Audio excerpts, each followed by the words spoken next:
স্ত্রীর উপর স্বামীর অধিকার খাটানোকে বৈবাহিক ধর্ষণ বলা যাবে কি?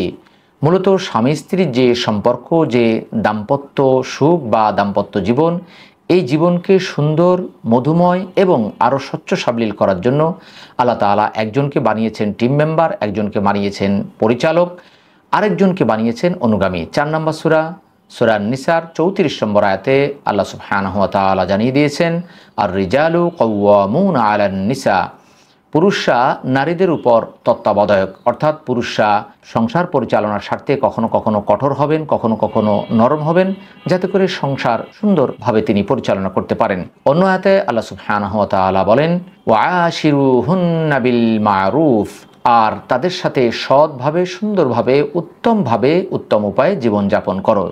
4 নম্বর সূরা, সূরা নিসার 19 নম্বর আয়াত।